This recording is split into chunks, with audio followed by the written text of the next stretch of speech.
Bagi banyak orang, cinta selalu digambarkan dengan cerita yang manis, penuh kebahagiaan dan selalu berbunga-bunga. Namun tidak berlaku bagi seorang perempuan warga Ranca Ekek Kabupaten Bandung, Jawa Barat, saudara. Kisah asmaranya seketika berubah menjadi mimpi buruk. Alih-alih dijanjikan hidup penuh kebahagiaan, ia justru disekap dan disiksa oleh sang kekasih di sebuah kamar kos sempit. Tragisnya, penyiksaan ini harus ia rasakan selama 3 tahun.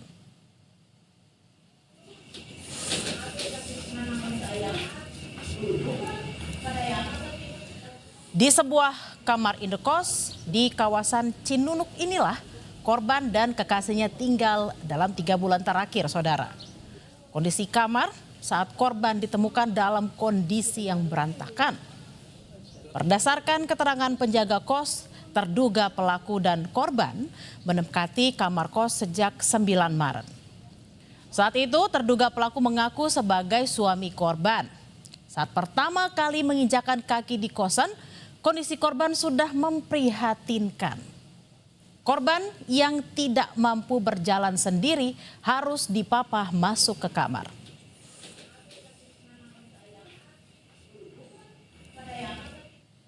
Lalu kemudian kecurigaan warga sekitar pun muncul, saudara. Karena selama tinggal di kamar indekos itu, korban hampir tidak pernah terlihat keluar kamar.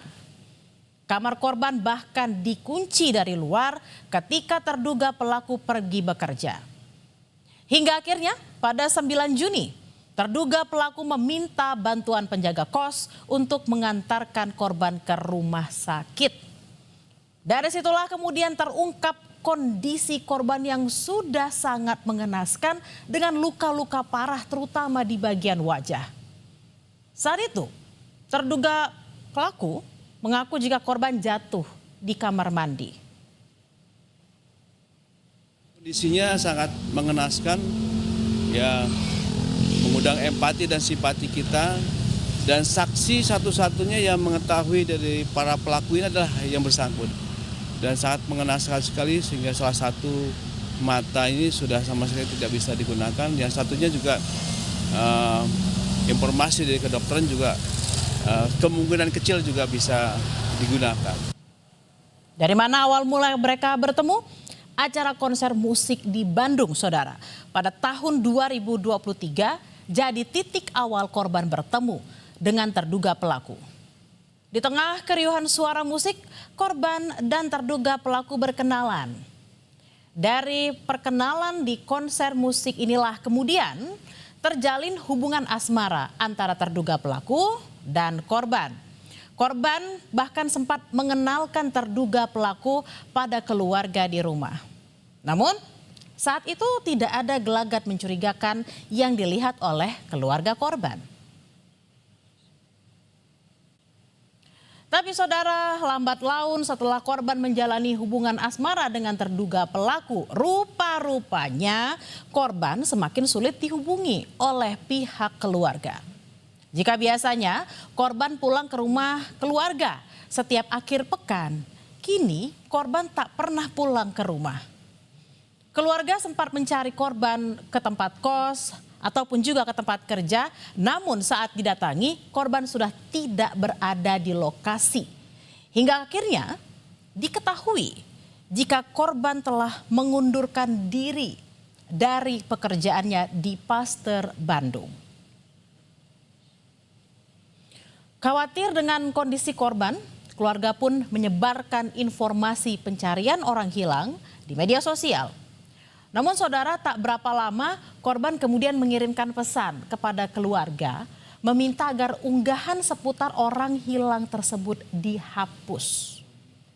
Respon dari korban ini ternyata dianggap janggal oleh keluarga karena berbeda dari sikap korban biasanya. Keluarga curiga jika ponsel korban telah dikuasai oleh pelaku. 3 tahun teh dikelabui, dikelabui sama si pelaku. Jadi TTT selama 3 tahun menghilang itu nggak boleh pegang HP. Kayaknya udah dalam kondisi keadaan udah kakak juga udah buta, mungkin matanya udah nggak bisa ngelihat gitu. Udah ininya juga kan udah kayak luka lama, ini juga bukan luka baru gitu yang di mulutnya. Setelah 3 tahun hilang tanpa kabar, keluarga akhirnya mendapat pesan dari seseorang yang menyebut jika korban berada di Rumah Sakit Hasan Sadikin Bandung. Betapa terkejutnya keluarga saat mendapati kondisi korban yang sudah sangat memprihatinkan dengan luka dan mata yang sudah buta karena infeksi. Keluarga saat itu mendengar informasi jika pelaku ikut mengantar korban ke rumah sakit, bahkan mengancam penjaga kosan dengan senjata tajam. Antar sama yang punya kosan dan pelaku juga. Sama pelakunya juga bertiga semuanya. Cuman si pelakunya nggak ikut ke dalam. Ya Kenapa katanya nggak ikut ke dalam? takut kayaknya mungkin takut. Soalnya kan sudah melukai kakak saya sampai segitunya.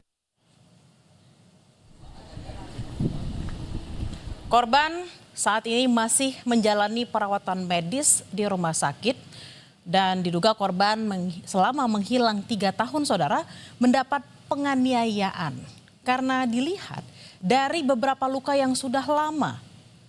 Kasus penyekapan ini telah dilaporkan ke Polda Jawa Barat. Keluarga berharap pelaku dapat segera ditangkap. Kalau dari pihak keluarga pengennya usut tuntas, Pak. Usut tuntas sampai dapatlah pelakunya. Takutnya ada korban selanjutnya gitu. Hukum seberat-beratnya, setimpal-timpalnya. Polisi masih memburu terduga pelaku penyekapan dan penganiayaan. Terduga pelaku kerap berpindah-pindah tempat sehingga proses pengejaran masih terus dilakukan saudara. Polisi sempat menggerebek lokasi persembunyiannya, namun pelaku sudah melarikan diri. Dan kondisinya sangat mengenaskan, ya mengundang empati dan simpati kita. Dan saksi satu-satunya yang mengetahui dari para pelaku ini adalah yang bersangkutan. Dan sangat mengenaskan sekali sehingga salah satu mata ini sudah sama sekali tidak bisa digunakan. Yang satunya juga informasi dari kedokteran juga kemungkinan kecil juga bisa digunakan. Meski kini korban telah bebas dari neraka yang membelenggunya selama 3 tahun, tapi trauma fisik dan psikologis yang ia alami akan membekas seumur hidup. Diperlukan pendampingan baik fisik dan psikologis untuk memulihkan mental dari korban, dan kita berharap semoga pelaku dapat segera ditangkap dan mendapat hukuman yang seberat-beratnya demi keadilan korban.